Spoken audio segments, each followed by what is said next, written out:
Bueno, y seguimos atravesando este viernes ya, madre mía, cómo se ha ido la semana, volando, ¿eh? Y además, cada viernes ya sabes lo que toca, ¿no? Hablar de plagas, hablar de bichitos, y se nos quedaba pendiente de la semana pasada, y como yo tengo mala memoria, y él la tiene mejor que yo, saludamos ya al amigo José Manuel Hernández y que nos refresque la misma. Hasta Pinza nos vamos. José Manuel, buenos días. Hola, muy buenos días, Dani. ¿Qué tal? ¿Cómo estamos? Muy bien, ¿y tú? Pues muy bien. Terminando la semana, ha sido una semana bastante interesante. Y bueno, esperando que llegara hoy viernes para retomar el tema de la semana pasada, sí. Porque además es un tema. Recuerdo que en las últimas semanas pues siempre hemos estado haciendo mención o hablando de los insectos, un poco lo que ha demandado la clientela, aquellas especies que han destacado respecto a las demás, ¿no? Y bueno, estamos ahora en plena temporada de termitas, la termita de la madera seca, de la que ya hemos hablado en algunas ocasiones. Quiero recordar que la última vez que tocamos el tema ya indiqué que bueno, que llegados a principios de verano, justamente en el momento en el que estamos ahora, es cuando esta fase o cuando estos insectos se reproducen, cuando son más llamativos, cuando más se hacen notar, y es cuando, con diferencia, más solicitudes, más llamadas tenemos al respecto, ¿no? Que es lo que ha ocurrido en las últimas 2 semanas, sobre todo eso, en la zona del Valle, la zona de Santa Cruz, el área metropolitana. ¿Qué ha ocurrido? Pues que hay en estas visitas he tenido la oportunidad de hacer muchas visitas, ya te digo, ha sido mucha la demanda que ha habido, y toda la gente ha habido, digamos, algunos detalles, algunas preguntas que me han hecho y de las que no hemos hablado. Digo, vaya, pues es perfecto, es el momento ideal para aclarar esas dudas, las dudas que me han trasladado los clientes, y bueno, pues aprovecho que hablamos en antena para compartir esta información con todo el mundo, ¿verdad? Muy bien. Y si quieres paso ya Vamos allá. Vale. La primera, que es con diferencia la que más me han preguntado, ¿vale? Y yo creo que de la que nunca hemos hablado, es de que diferencia, creo que sí le he llegado a comentar alguna vez, la diferencia entre un vector, o sea, a nivel profesional, lo que diferenciamos un vector de una plaga. Todos los vectores son plagas, pero no todas las plagas son vectores. Es decir, se denomina o se define en el ámbito profesional un vector a aquella especie de plaga que, además de provocar daños, pérdida de imagen, daños a los objetos, a materiales, el vector es además capaz de transmitir enfermedades al hombre, ¿vale? Y hablamos en este caso siempre de una enfermedad objetiva, es decir, física, ¿vale? Porque la Organización Mundial de la Salud, en el concepto salud, cuando habla de salud de una persona, mete tanto la parte física, lo objetivo, como la parte psicológica, ¿vale? Que no es tan objetivo. Hay mucha gente, estos días me he encontrado con muchísimos casos de personas que estaban en un nivel de estrés muy alto, ¿vale? Porque, te digo, cuando salen los reproductores de las termitas de madera seca, esas reproducciones simultáneas, es decir, todas las colonias se reproducen en el mismo momento o emiten los reproductores en el mismo momento, y visualmente es bastante llamativo, ¿vale? A lo mejor en viviendas, por ejemplo, que tengan pocas colonias o que el proceso está todavía empezando, pues a lo mejor vemos algunas decenas de insectos, 10, 15, 20, pero hay casos donde la plaga está más asentada, donde imagínate que está, por ejemplo, es típico, ¿vale? Porque además el momento de la salida suele ser al atardecer, a partir de las 7, 8, 9 de la noche. Imagínate que estás viendo la tele y de repente, sin avisar, tienes a tu alrededor cientos de insectos voladores, ¿vale? Que están volando, cayéndote encima, en las cortinas, en la tele. Es bastante desagradable, es muy desagradable. Y entonces yo siempre digo que el que ha vivido una fase de enjambramiento no la olvida nunca, porque es bastante desagradable. ¿Qué ocurre? Muchas veces la gente piensa que puede suponer, o sea, me preguntan muchas veces, oye, y esto a nivel de salud, la gente tiene mucho miedo, ¿no? Y es bueno indicar que desde un punto de vista objetivo, es decir, como un potencial transmisor de enfermedad, las termitas de la madera seca y en general ninguno de los xilófagos que tenemos en Canarias se puede considerar como tal. Es decir, que a nivel de salud física no suponen ningún problema, ¿vale? Otra cosa es el estrés o la salud, es decir, el grado de estrés que pueda provocar en ciertas personas, que eso ya es a nivel subjetivo, es algo, estamos hablando de la parte psicológica, ¿no? Pero bueno, sí quería dejarlo claro porque te digo, ha sido muchas las veces con diferencia la pregunta que más me han hecho, ¿vale? Curioso, ¿eh? Sí, es bastante curioso.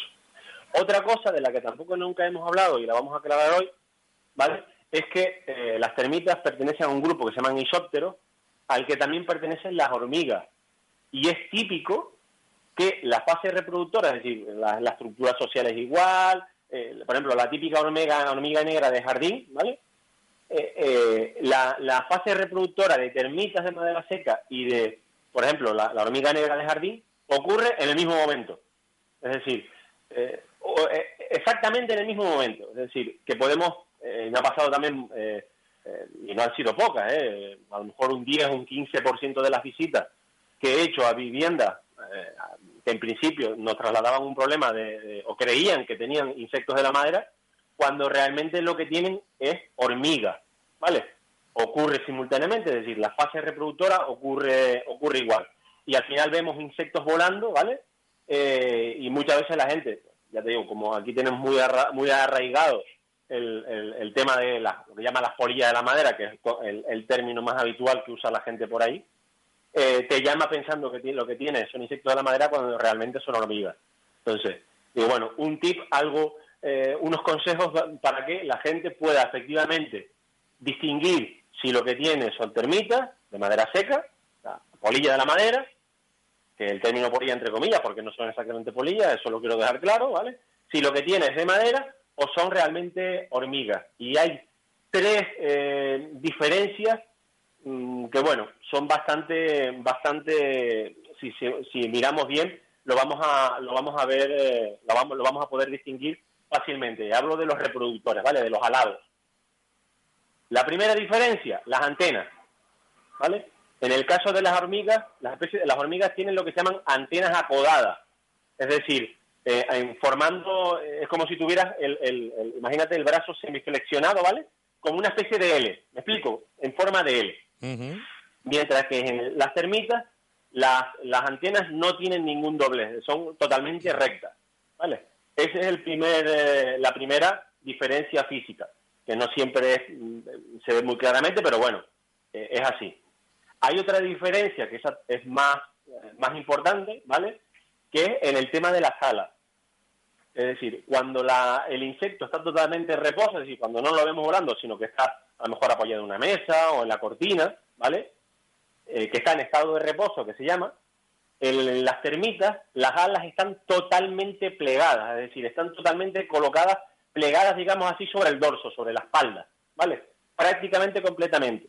Claro, pero es curioso además, esto de cuando hablas de insectos porque claro, el otro día explicabas la diferencia entre un insecto que tienen ¿cuántas patas? 6, tres pares.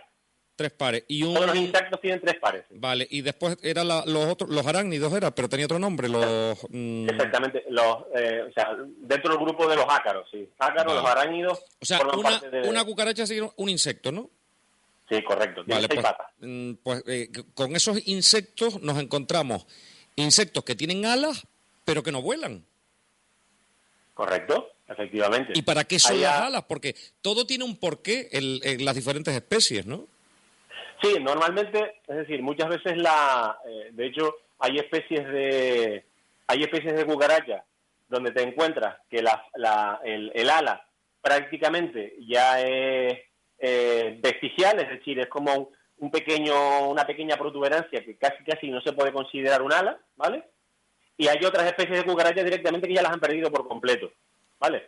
Realmente las cucarachas provienen de especies que originalmente eran principalmente voladoras, es decir, su hábitat pues requería, o sea, sus condiciones normales de alimentación, de vida, pues requería unas alas potentes que les permitieran desplazarse, ¿vale?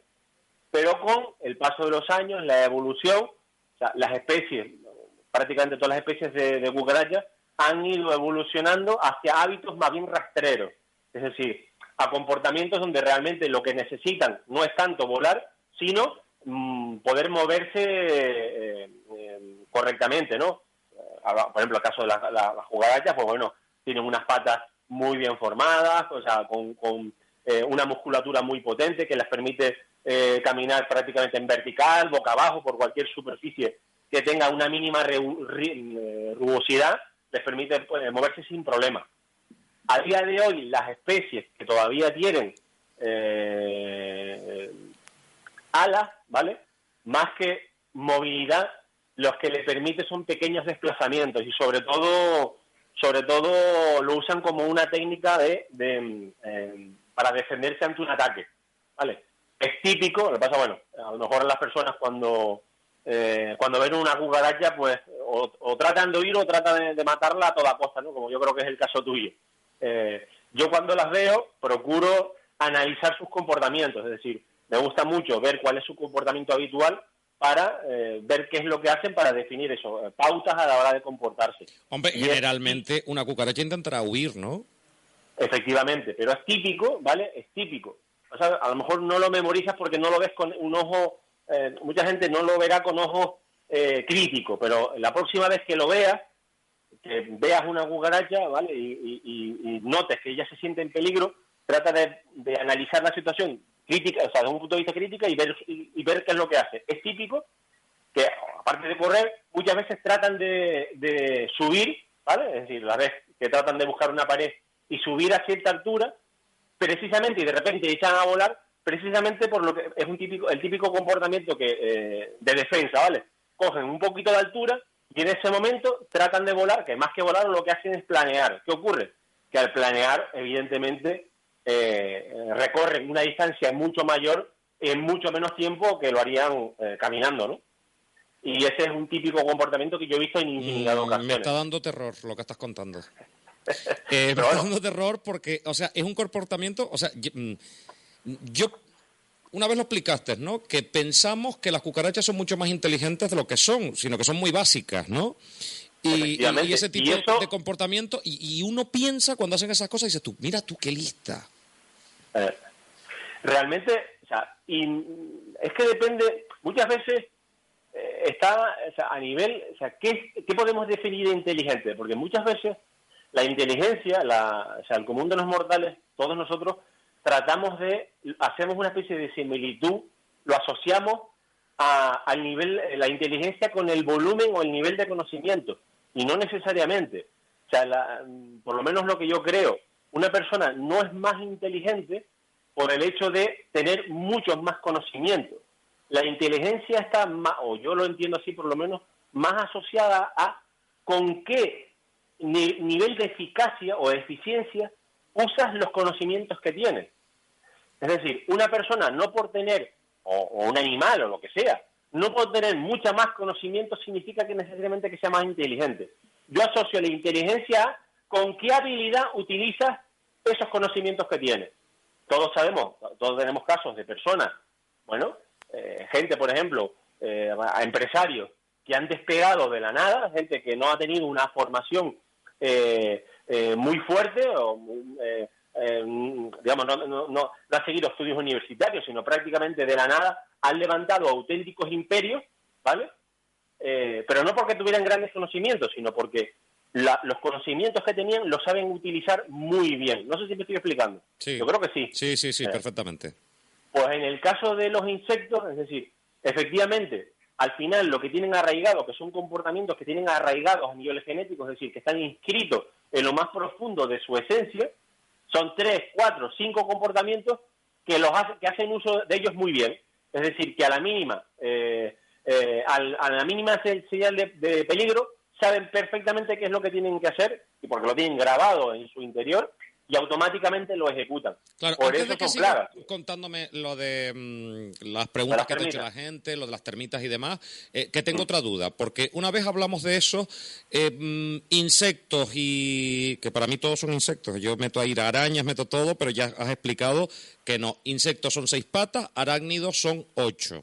8, Tanto insectos como arácnidos, prácticamente todos tienen la estructura ósea, el esqueleto por fuera.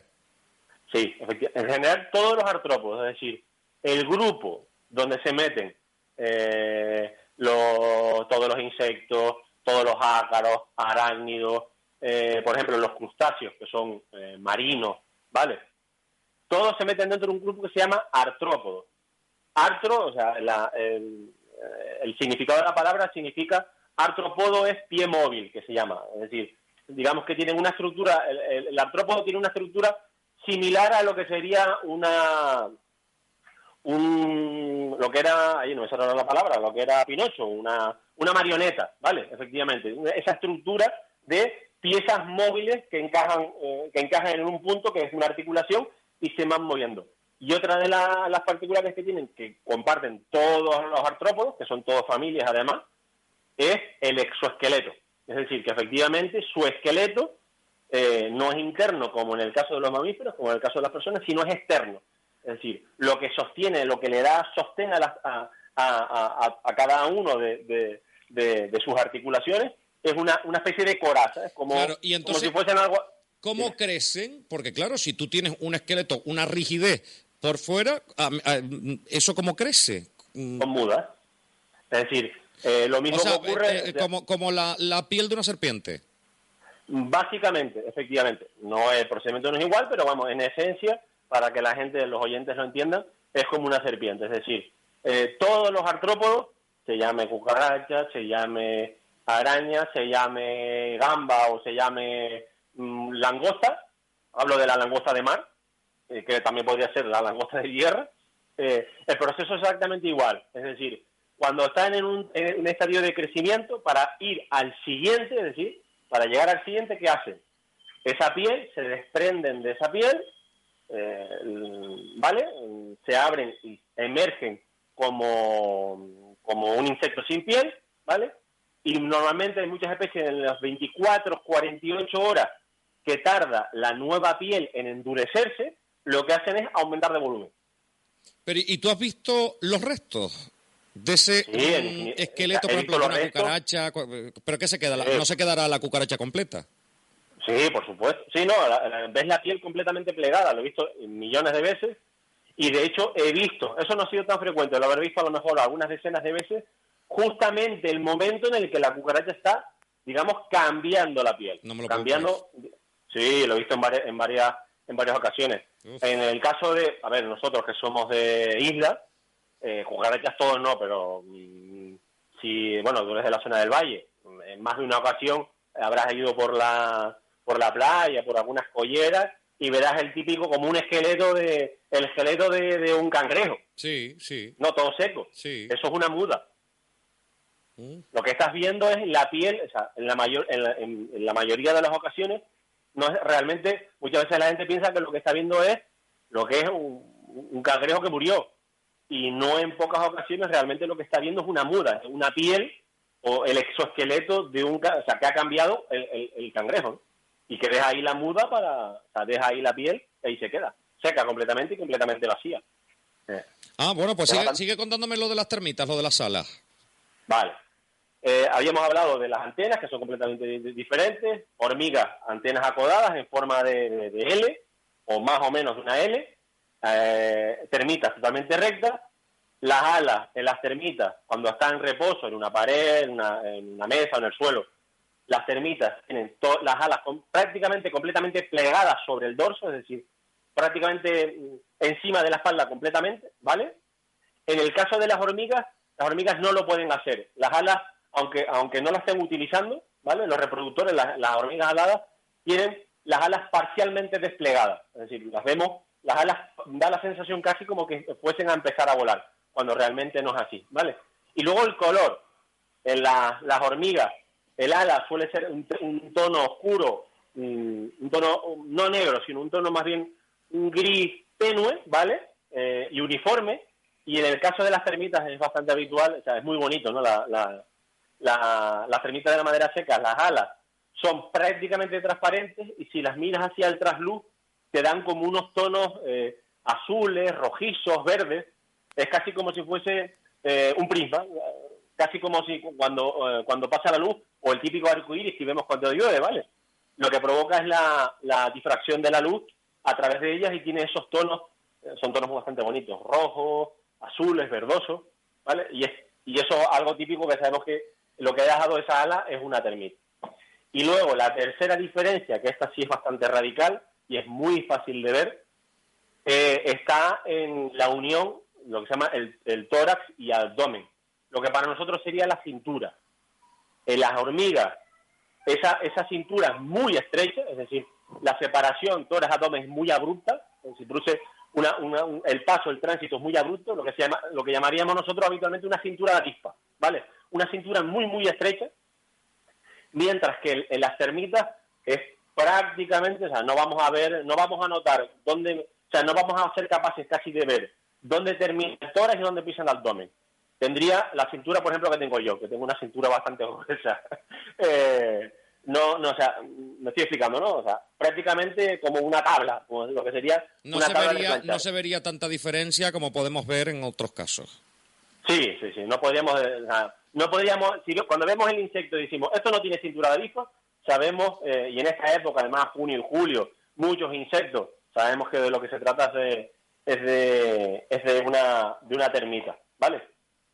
Y luego, si quieres, para acabar, hay una cosa que también es muy habitual y a mí me gusta decirlo para que la gente se quede tranquila con este tema, ¿vale?